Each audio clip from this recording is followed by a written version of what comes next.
Subscribe channel Truth.id dan aktifkan lonceng notifikasi untuk mendapatkan informasi seputar live streaming dan video khotbah terbaru. Posisi tombol subscribe berada di kanan atas channel kami dan jangan lupa nyalakan loncengnya.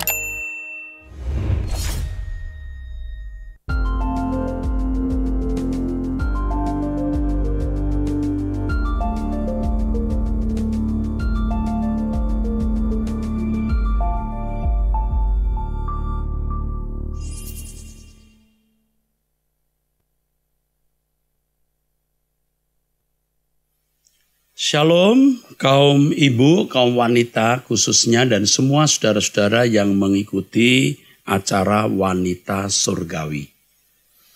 Inilah acara yang kita nantikan, di mana Tuhan hendak mengimpartasikan spirit atau gairahnya melalui kebenaran firman.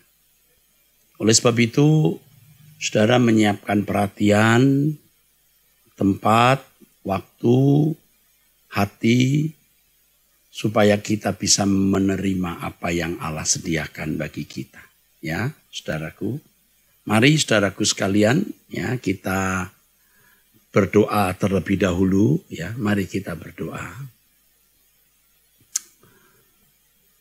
Bapa kami di dalam surga, pimpinlah kami untuk mendengarkan firman-Mu. Berbicaralah kepada kami, Bapa. Taruh perkataan-Mu di mulut anak-Mu ini agar kami hanya mendengar suara-Mu, bukan suara manusia. Di dalam nama Yesus Kristus, Bapa, kami sambut firman-Mu. Amin. Saudaraku sekalian, ini masih dalam suasana puasa 40 hari, ya. Bersyukur kita bisa menyisihkan waktu untuk puasa, ya. 12, 14 jam sampai 24 jam. Ya, kami sering 20 sampai 24 jam, Saudara. Ya, kami hampir tidak pernah di bawah 20 jam. Ya, bukan mau sombong, tetapi karena memang situasinya begitu. Makan terakhir jam 6, atau kadang-kadang jam 5, lalu makan lagi besok jam 5 atau jam 6, saudaraku. Kalaupun terpaksa harus bertemu orang, makan ya mungkin lebih cepat sedikit, ya. Tapi rata-rata jam 6, kadang-kadang jam setengah 8 atau jam 8 setelah kebaktian. Saudara, kita memiliki perasaan krisis. Krisis melihat dunia yang menuju kegelapan. Mengerikan, saudaraku. Ya, mengerikan. Api kekal itu mengerikan sekali. Terpisah dari Allah itu mengerikan, saudara. Dan itulah yang harus paling kita takuti. Seperti yang dikatakan oleh Tuhan Yesus. Jangan takut ya kepada apa yang dapat membunuh tubuh. Tetapi yang tidak berkuasa membunuh jiwa. Atau membunuh tubuh dan membuangnya ke dalam neraka. Tubuh dan jiwa manusia. Itu yang dikatakan oleh Tuhan Yesus. Jangan takut kepada apa yang dapat membunuh tubuh. Apa yang dapat membunuh tubuh, saudara? Kemiskinan bisa, sakit penyakit bisa, bencana bisa, saudaraku. Malapetaka, mara bahaya, ancaman, perang bisa. Tapi Tuhan berkata, di Matius 10 ayat 28. Dan janganlah kamu takut kepada mereka yang dapat membunuh tubuh, tetapi yang tidak berkuasa membunuh jiwa. Takutlah terutama kepada Dia yang berkuasa membinasakan baik jiwa maupun tubuh di dalam neraka. Saya berharap saudara-saudara memiliki perasaan takut terhadap realitas ini. Jangan ada yang saudara takuti lebih dari ini. Sebab kalau saudara takut terhadap sesuatu yang lebih dari terpisah dari Allah, lebih dari terbuang ke neraka, pasti saudara tidak setia kepada Allah. Tidak mungkin Anda setia. Tidak mungkin saudara menghormati Allah secara patut. Tidak mungkin saudara mengasihi Allah lebih dari mengasihi segala sesuatu. Apa yang paling kita takuti dalam hidup ini itu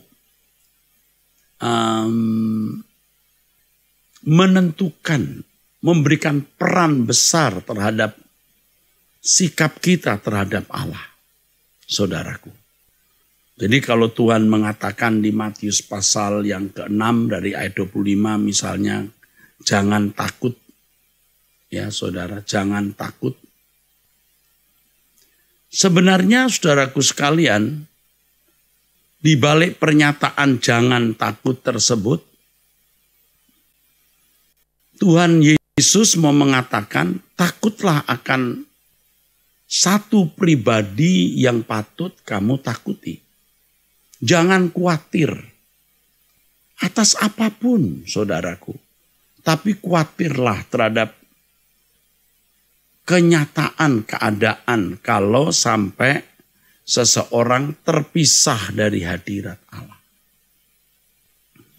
Kenyataan yang kita jumpai di dalam kehidupan ini, saudara, banyak orang lebih takut terhadap sesuatu atau seseorang daripada kepada Tuhan. Jujur saja, dulu saya juga begitu, sama.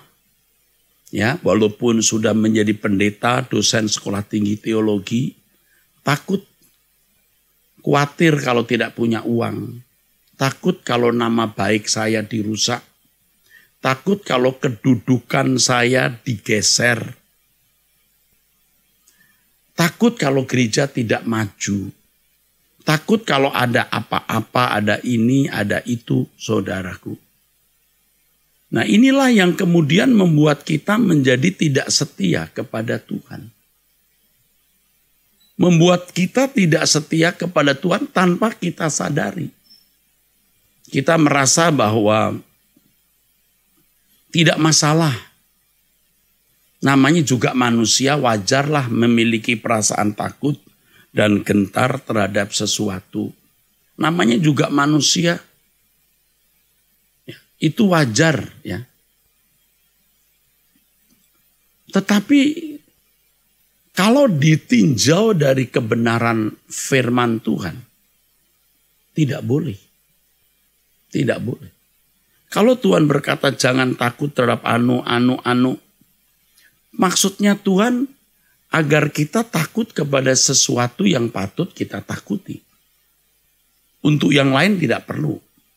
Kalau Tuhan berkata jangan khawatir, sebenarnya Tuhan mau mengajarkan jangan khawatir terhadap apapun. Tetapi tak khawatirlah terhadap sesuatu yang memang kamu harus khawatir. Iya. Jangan kamu takut terhadap sesuatu atau seseorang, tapi takutlah kepada pribadi yang kepadanya kamu harus takut.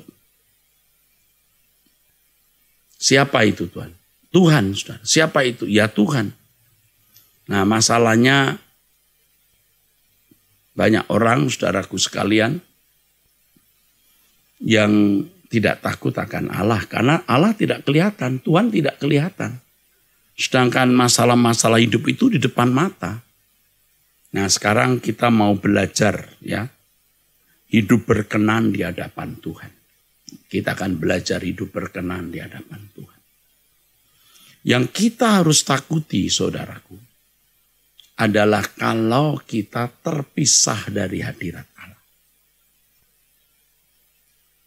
Saudara mungkin berkata, mestinya kita takut akan Tuhan dulu, Pak. Iya, jelas. Takut akan Tuhan itu segalanya. Tetapi orang yang takut akan Allah itu otomatis pasti takut berpisah dari dia. Ini sebenarnya paralel. Kalau seseorang mengasihi Allah, maka dia tidak ingin terpisah dari Allah. Tapi kalau orang mengasihi dunia, ia pasti tidak mengasihi Allah. Dan pasti kurang takut, ya, kurang gentar terpisah dari hadirat Allah. Nah, kembali kepada apa yang tadi saya kemukakan di awal pemberitaan firman Tuhan di acara Wanita Surgawi ini. Ya, kalau staf saya memberikan istilah wansur. Pak wansur, apa itu wansur? Wanita surgawi, wansur. Nah, di acara Wanita Surgawi ini, saudaraku sekalian, saya menyampaikan kehendak Tuhan, pesan Tuhan, maunya Tuhan. Apa? Kita takut akan Dia. Kita takut akan Dia. Ya, jangan kita takut terhadap sesuatu atau seseorang, saudaraku sekalian. Kita harus takut akan Allah. Nah, kenyataan hidup yang kita jumpai hari ini, banyak orang yang takut miskin. Takut tidak kebahagiaan. Orang Jawa berkata begini, iki zaman edan, sing ora edan, ora keduman. Artinya, ini zaman gila. Kalau tidak gila, tidak kebahagiaan. Jadi harus gila untuk kebahagiaan.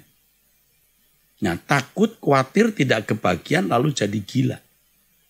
Gila di sini maksudnya tidak normal sebagai manusia yang mestinya memiliki kasih dan belas kasihan terhadap sesama, memiliki welas asih, ya, memiliki beban terhadap sesama. Ini zaman gila dan memang gila, saudara. Benar-benar ini sudah gila, saudara. Kecelakaan di jalan, ya saudara. Orang bukannya mau menolong, malah melihat dompet dan HP-nya. Coba. Kecelakaan di jalan, ia datang bukan mau menolong, tetapi mengambil dompet dan HP yang berserakan di jalan. Lalu pura-pura dia menolong, tetapi dia sudah mengantongi handphone dan HP atau handphone dan dompetnya. Ini kejahatan luar biasa, saudara.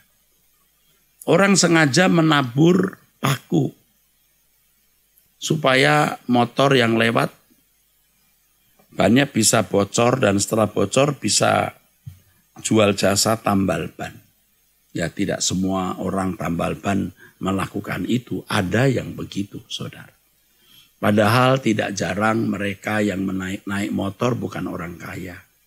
Kadang-kadang mereka bekerja pada ojek aplikasi, ya saudara. Belum tentu sudah mendapatkan uang hari itu, ya sudah berangkat dari pagi, belum makan. Ya, motornya pun bisa-bisa motor pinjaman atau motor yang masih motor yang masih, kalaupun atas namanya uangnya pinjaman, maksud saya. Kasihan, orang kejam dan tega. Udah gila namanya. Ini zaman gila, kalau nggak gila nggak kebahagiaan. Ini kalau bicara papan atas, ya tidak heran ya. Bukan rahasia umum, orang sudah kaya masih saja korupsi. Sudah kaya tapi masih saja melakukan pelanggaran terhadap janji, ya, atau komitmen atau sumpah jabatan. Ini gila. Nah, suasana dunia seperti ini, kondisi dunia seperti ini, itu mempengaruhi kita, saudara. Tidak bisa tidak, mempengaruhi kita. Atmosfer yang buruk ini mempengaruhi kita, tidak bisa tidak. Sadar atau tidak sadar, dalam bentuk dalam bentuk kapasitas yang besar, ya, menyangkut hal-hal besar sampai menyangkut hal-hal sederhana atau hal kecil dalam kehidupan. Pokoknya suasana dunia kita ini suasana dunia dari manusia yang tidak takut akan Allah. Tidak takut terpisah dari hadirat Allah. Neraka sudah jarang disebut-sebut sekarang, saudaraku, ya. Di kalangan orang beragama saja menyebut neraka rasanya sudah mulai asing. Kalau orang-orang Kristen ya jarang juga menyebut neraka. Karena mereka percaya saja nanti kalau mati masuk surga karena sudah yakin bahwa Yesus adalah Tuhan dan Juru Selamat. Padahal keyakinan seperti itu atau pengaminan akali seperti itu, atau yang sama dengan persetujuan iman, atau yang sama dengan keyakinan pikiran itu belum menyelamatkan. Yang menyelamatkan itu percaya sesuai Alkitab. Apa itu percaya sesuai Alkitab? Melakukan apa yang Allah kehendaki. Mengikut apa yang Yesus jalani. Ya, kalau saudara percaya kepada seseorang kan tidak cukup dengan berkata, aku percaya kepadamu. Untuk apa percaya kepada orang itu? Pasti ada bisnis, ada urusan, ada keterkaitan. Kalau kita berkata kepada orang, aku percaya padamu, dalam konteks apa? Kalau dia orang tua, kalau seseorang itu orang tua, harus turuti apa yang menjadi nasihat dan kehendaknya. Kalau seseorang itu misalnya majikan, bos harus turuti apa yang dia mau, kan gitu, saudara. Demikian pula kalau kita berkata percaya Yesus, dalam urusan apa? Kalau hanya meyakini bahwa dia adalah Tuhan dan Juru Selamat, ya itu keyakinan sejarah namanya. Ya. Keyakinan sejarah atau keyakinan status. Saudara percaya misalnya Mr. Biden, Presiden Amerika, percaya. Lalu apa hubungan saudara dengan Mr. Biden? Tidak ada urusannya untuk apa? Anda harus menjadi stafnya, dekat beliau, lalu menuruti apa yang Mr. Biden perintahkan. Nah, orang-orang Kristen sudah tidak bicara lagi soal neraka karena yakin kalau mati masuk surga. Ini juga termasuk tipuan dari kuasa kegelapan. Tipuan, saudara.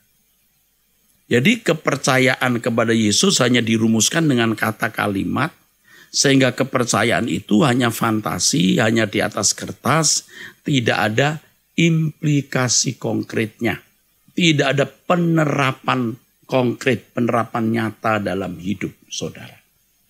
Dan inilah yang membunuh iman orang-orang Kristen. Ya, kurang hebat apa Eropa dengan sekolah-sekolah tinggi teologi atau seminari-seminarinya. Kurang hebat apa teolog-teolog di Eropa, tapi gereja bangkrut. Mengapa? Ya, kekristenan hanya di atas kertas. Kekristenan hanya menjadi liturgi. Kekristenan hanya menjadi teologi atau ilmu. Kekristenan ya hanya menjadi fantasi. Dan hari ini kita melihat kenyataan kebangkrutan kekristenan di Eropa. Nah, kita belajar dari keadaan ini, saudaraku. Dan kalau kekristenan bangkrut, kita melihat moral manusia menjadi rusak. Mereka tidak peduli masuk neraka atau tidak. Kata neraka, hell, sudah menjadi asing di telinga mereka. Hanya orang-orang yang bodoh saja menurut mereka yang bicara mengenai heaven dan hell. Orang-orang yang kurang kerjaan menurut mereka. Orang-orang yang dipandang akan mengintimidasi sesama bicara mengenai hell atau neraka. Iya. Hari ini juga tidak usah jauh-jauh di Eropa. Di Indonesia pun saudaraku, di situasi negara, kondisi negara, atmosfer masyarakat yang beragama, bicara banyak mengenai surga dianggap mengintimidasi, dianggap politik. Nah, ini sudah langsung ya saudara saya dengar ya. Khotbahnya LB3 melulu, langit baru, bumi baru katanya. Ya. Kok seperti mengintimidasi. Loh, saudara, tujuan kita memang hanya langit baru, bumi baru. Mau apa di bumi ini? Nah, sudah bicara begini saja, saudara yang sering mendengar khotbah saya juga belum tentu memiliki takut yang proporsional terhadap realitas terpisah dari hadirat Allah. Oleh sebab itu, pada kesempatan ini saya menegaskan, saudaraku, ayo kita membangun perasaan takut dan gentar ya, terhadap realitas terpisah dari hadirat Allah. Karena ini sebuah keniscayaan. Ini sesuatu yang bisa benar-benar terjadi, saudara. Jangan berkata nanti saja, lalu Anda menunda. Penundaan-penundaan untuk bertobat dan membenahi diri ini bisa menjadi sikap membatalkan. Ini mengerikan. Harus sedini mungkin saudara merenungkan realitas kekekalan api kekal. Realitas terpisah dari hadirat Allah ini, saudara. Harus kita pikirkan. Selama-lamanya terpisah dari sumber hidup. Itu mengerikan sekali. Jangan main-main, saudara. Terpisah dari sumber hidup, yaitu Allah. Itu mengerikan, saudara. Ya, saudara, saya kira tidak sedikit orang yang ketika dijatuhi hukuman penjara 5 tahun lalu masuk penjara, dia tidak pernah berpikir akan masuk penjara. Ini mimpi atau tidak ya katanya. Tapi hakim sudah ketok palu 5 tahun dan inkrah. Ya. Biasa tinggal di rumah yang bersih, kamar mandi yang bersih, restroom, toilet yang bersih. Ya. Tempat tidur yang empuk, bersih. Sekarang di penjara. Coba. Nggak kepikir kan?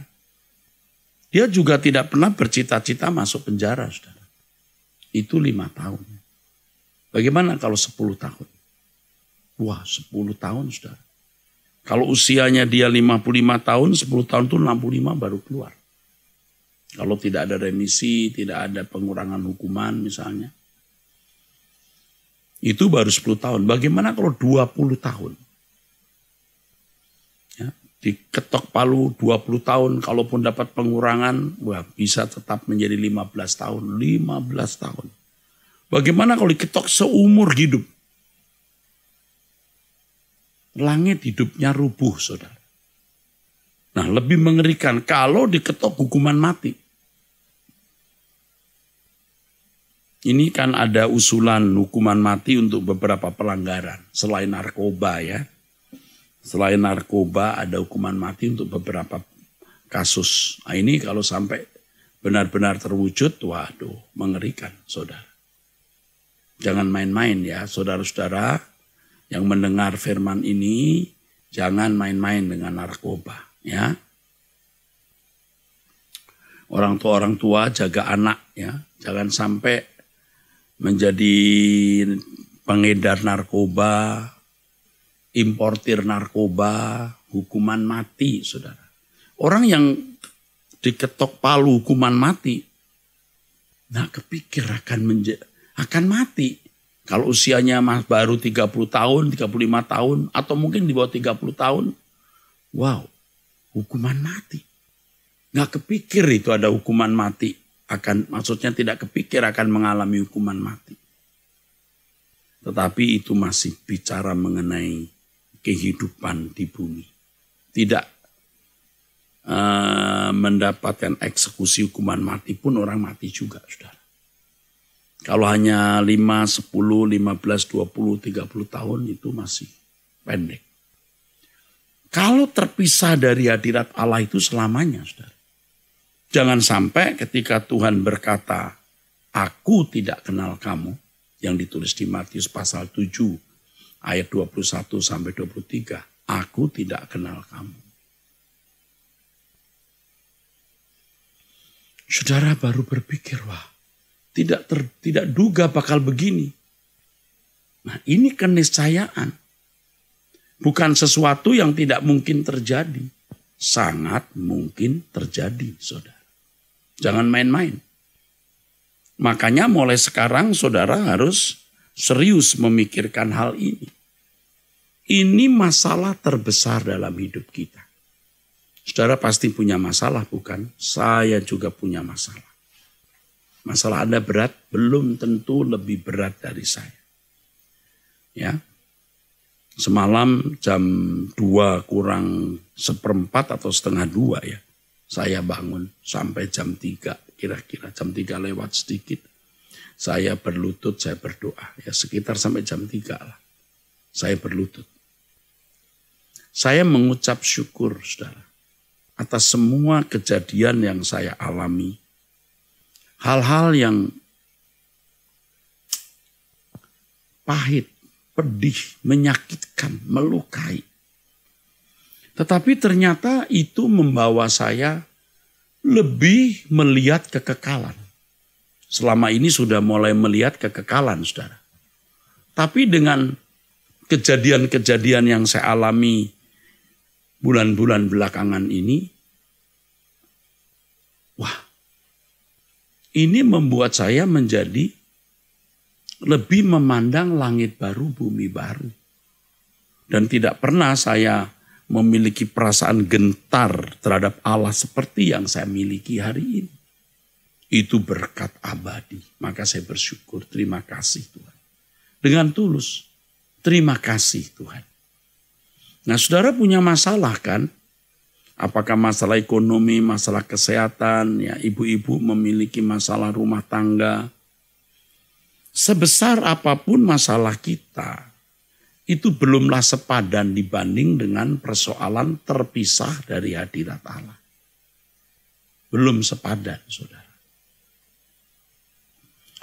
Jadi jangan sampai kita memandang masalah-masalah hidup yang kita alami sekarang ini lebih besar dari masalah terpisah dari hadirat Allah.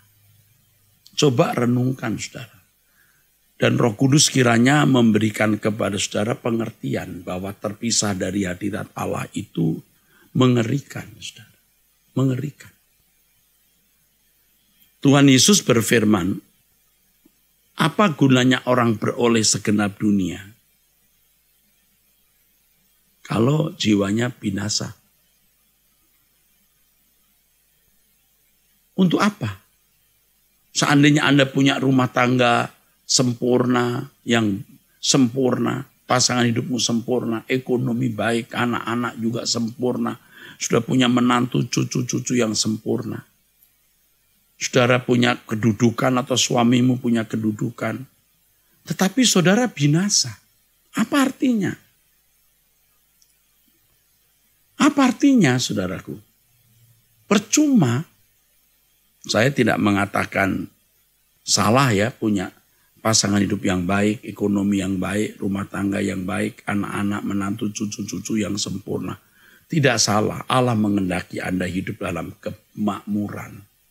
Tetapi lebih dari kemakmuran yang kita miliki di dunia ini, kita harus memiliki kekekalan yang indah. Kita harus memiliki kekekalan yang indah, saudara. Jadi kondisi yang terburuk yang saudara alami hari ini, jangan saudara ratapi, jangan saudara sesali, kemudian saudara malah menjadi sakit jiwa, kepahitan, ya ada kebencian atau dendam. Jangan. Dunia ini bukan rumah kita, bukan tempat yang nyaman untuk dihuni. Berkali-kali saya mengatakan bahwa hidup ini tragis, saudara. Tragis. Tragis. Hidup ini tragis, saudara. Jadi, yang tidak ada ketragisan itu hanya nanti di balik kubur kita, kalau kita bersama dengan Tuhan, di langit baru, bumi baru, dan kalau kita tentu proyeksinya rumah Bapa. istana Tuhan Yesus Kristus. Ya, saudara menjadi putri-putri kerajaan surga yang ketika meninggal disambut malaikat-malaikat. Saya menjadi salah satu pangeran-pangeran kerajaan Allah. Anak-anak Allah yang selama hidup berjuang untuk hidup tidak bercacat, tidak bercela, melayani Tuhan yang hatinya tidak terikat dengan dunia. Itu yang sekarang saudara harus perjuangkan. Apapun yang terjadi dalam hidupmu hari ini, jangan saudara anggap itu bencana. Bencana yang sesungguhnya kalau sampai kita terpisah dari hadirat Allah selama-lamanya. Begitu saudara. Dan ini harus saudara benar-benar pikirkan, renungkan baik-baik.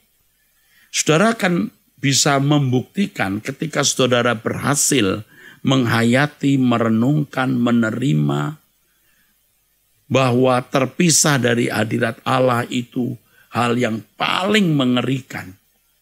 Dan kalau bisa satu-satunya bencana dalam kehidupan, maka masalah-masalah saudara akan menjadi kecil. Masalah-masalah yang saudara hadapi akan menjadi tidak berarti, saudara. Begitu, coba saudara renungkan. Kalau sekarang saudara melihat masalah hidup saudara, masalah-masalah hidup saudara rasanya besar-besar. Tapi setelah saudara menghayati bahwa bencana satu-satunya di dalam kehidupan ini adalah terpisah dari hadirat Allah. Saudara akan bisa merasakan, saudaraku, betapa luar biasa kehidupan ini. Menjadi indah karena masalah besar menjadi kecil. Lalu ketika kita menghadapi keadaan sulit, kita menjadi kuat karena apa? Karena kita, saudaraku sekalian, memiliki pengharapan.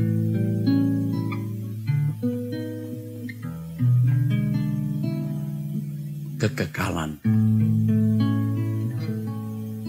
Yang aku tahu pasti kemana aku pulang. Di hamparan padang hijau tak bertepi. Tuhanlah matahariku di negeri indah Bapakku. Ke sana kami pulang bersama. Yang aku tahu pasti kemana aku pulang. Di hamparan padang hijau tak bertepi. Tuhanlah matahariku di negeri indah Bapakku. Ke sana kami pulang bersama.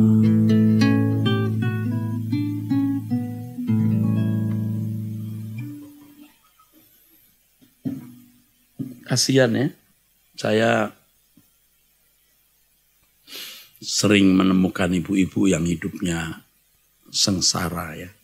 Masa kecil hidup dalam kemiskinan dengan keluarga. Waktu masa muda, masa remaja, masa kanak-kanak diperlakukan tidak adil oleh orang tua tiri. Setelah menikah menemukan suami yang bengis. Aduh, kok tragis ya hidup ibu-ibu ini atau wanita ini. Tetapi saya melihat dari sudut pandang lain. Wanita seperti ini memiliki semacam berkat istimewa. Nah, mendengar ini mungkin saudara ada yang berkata, wow, masa sih Pak? Iya. Kalau suatu hari nanti di kekekalan wanita atau ibu-ibu seperti ini, ya, mendapatkan kekekalan yang indah, meninggal sebagai putri kerajaan surga, putri dari anggota keluarga kerajaan Allah, putri-putri raja. Nah, kekekalan, kekal saudara. Baru mengerti, oh, ternyata penderitaan sepanjang hidupnya itu mengarahkan wanita atau ibu ini kepada kekekalan yang indah. Saya bandingkan, saudara. Dari kecil memiliki orang tua yang educated, berpendidikan, ya ekonomi baik, lingkungan baik, ekonomi baik. Ya, mainan di rumah banyak waktu masa kecilnya. Ya, begitu masuk masa remaja, pemuda, ya, dicukupi kebutuhannya, kuliah di luar negeri, fasilitas lengkap, apartemen pribadi, mobil pribadi, mobil juga kelas luxuries, kelas mewah, menikah dengan pria yang baik, ekonominya juga tidak kalah dari orang tuanya, kaya juga, anak-anaknya sehat, sempurna, punya menantu-menantu hebat, termasuk kelas konglomerat, kenal pejabat tinggi dan seterusnya. Tetapi mati ternyata tidak menjadi putri kerajaan Allah. Jadi gembel di kekekalan karena jadi anak setan. Bayangkan. Bukan tidak mungkin wanita ini berkata, kalau aku tahu begini keadaanku, kalau aku tahu bakal begini keadaannya, aku lebih baik menjadi seperti wanita itu. Saudara mengatakan hal ini bukan berarti salah.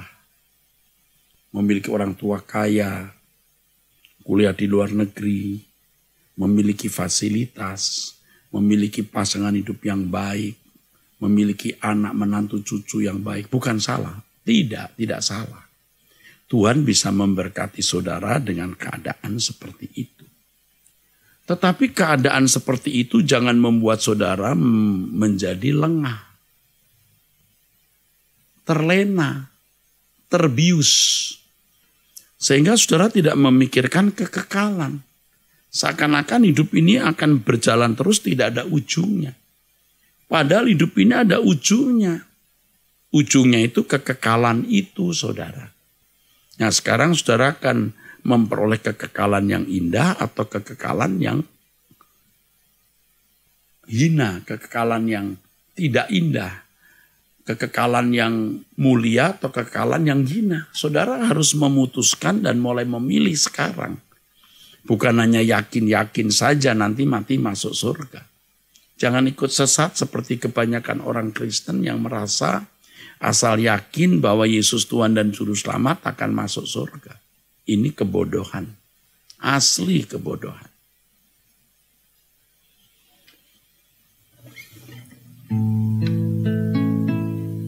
Yang aku tahu pasti kemana aku pulang, di hamparan padang hijau tak bertepi. Tuhanlah matahariku di negeri indah Bapakku. Ke sana kami pulang bersama. Saudara bisa bersama anak istri, pasangan hidup dalam kehidupan yang nyaman, tetapi kemudian terpisah untuk selama-lamanya. Apa artinya?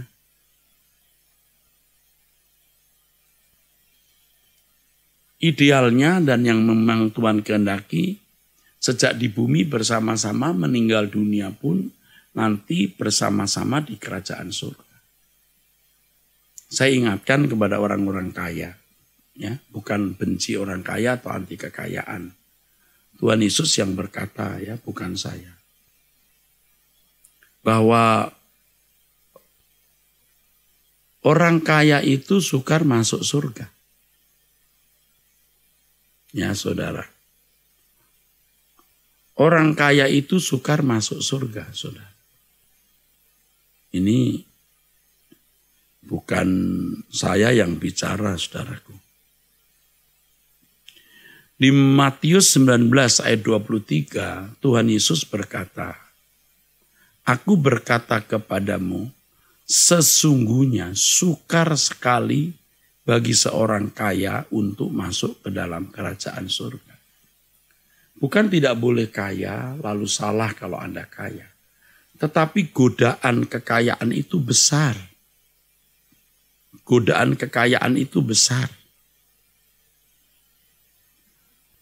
Ini pernyataan Tuhan Yesus ya, bukan pernyataan manusia, saudaraku.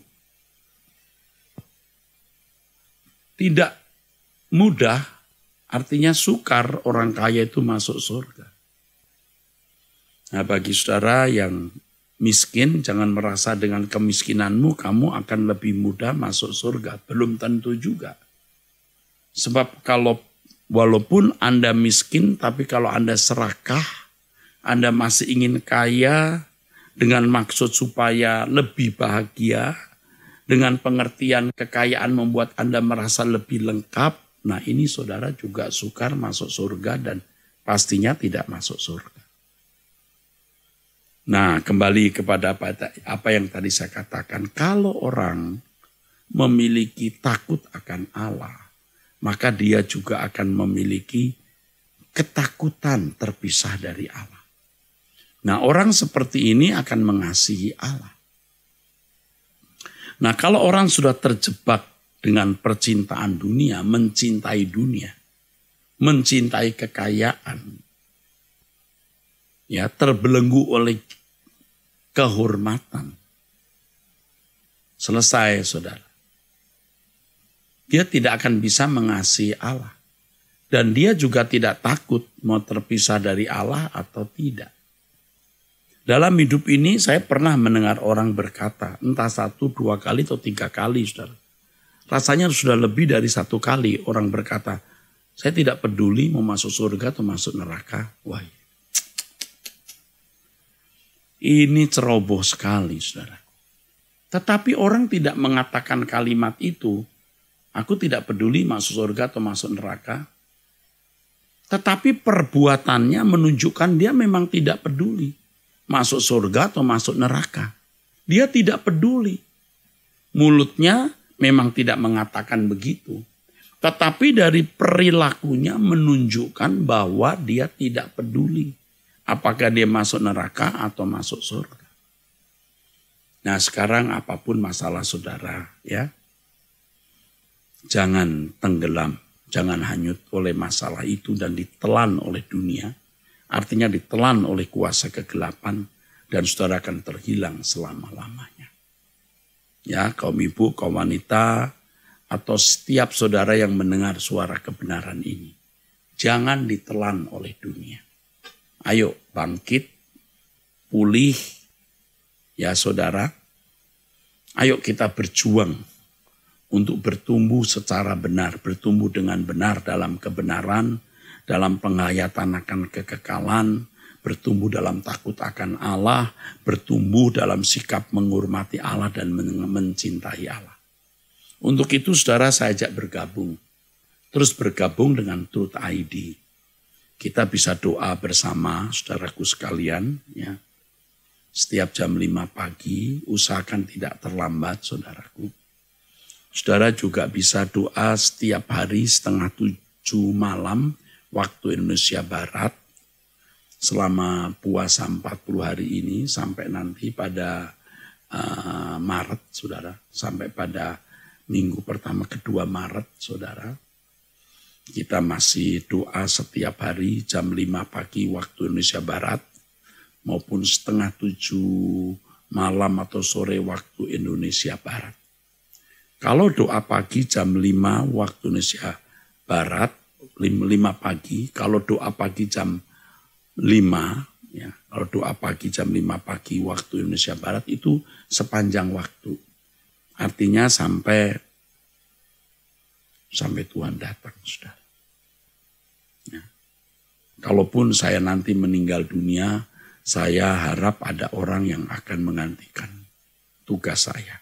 Tapi selama saya masih hidup, saya akan memimpin doa ini. Kalau saya masih hidup 15 tahun, 20 tahun, 30 tahun, saya akan tetap memimpin doa ini, saudaraku.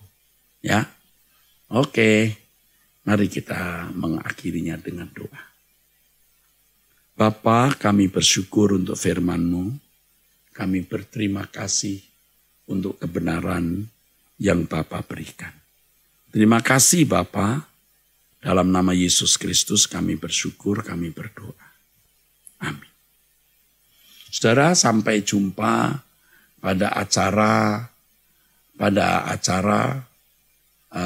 Wanita Surgawi di minggu depan. Ya, Tuhan memberkati.